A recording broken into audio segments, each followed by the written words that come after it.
So we watched the Alexis Memorial Round Robin, which was in memory of a student who was on the debate team and had recently passed away. So we heard the affirmative persuasive policy, and that was that the U.S. federal government should increase its development of the Earth's moon in the area of like minerals and energy and water.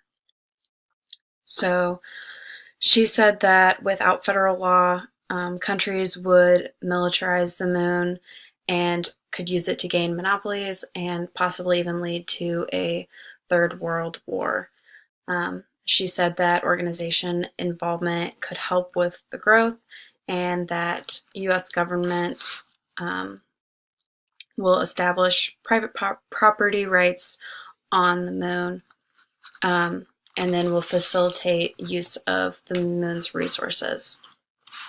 And then she went into how we would do that, and that was by space exploration, land claim recognition, so basically making a huge private investment on the moon, reducing risk for human extinction, so they wanted to find other life in space in general. And then her final reason was for infinite value, to use the moon's resources to sustain life here on Earth.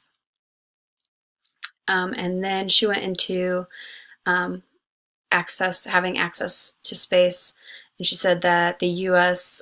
Is in a position to build a fair system, so that we ensure that we have access and security to the moon. And then after she did her part,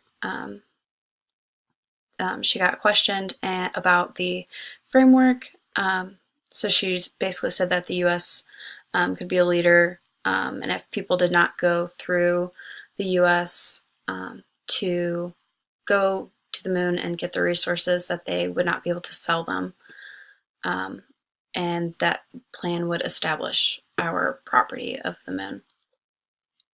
And then she said that we would be able to use resources from the moon on Earth to sustain human life. And then he asked about conditions on the moon and how that would affect the people that we send. And she said that gravity is actually better environment than our environment here on Earth of climate change and nuclear waste. And then she says that the U.S.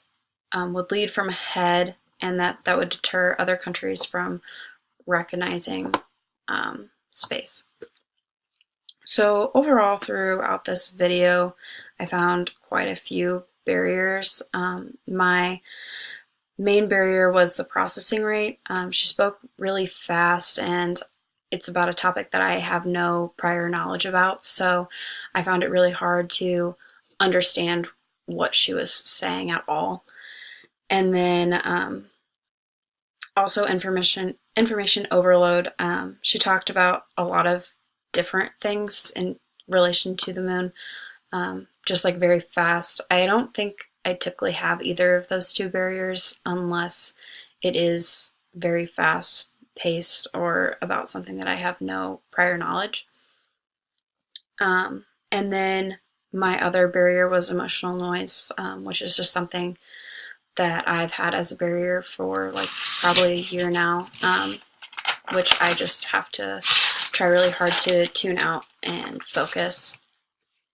The speaker didn't take any pauses in her speech at all, so I didn't think that she really did anything to alleviate barriers. I tried my best to try and actively listen, and I also took a lot of pauses. Like I paused the video multiple times so that I could catch up my processing rate and try to understand her speech as best as I could.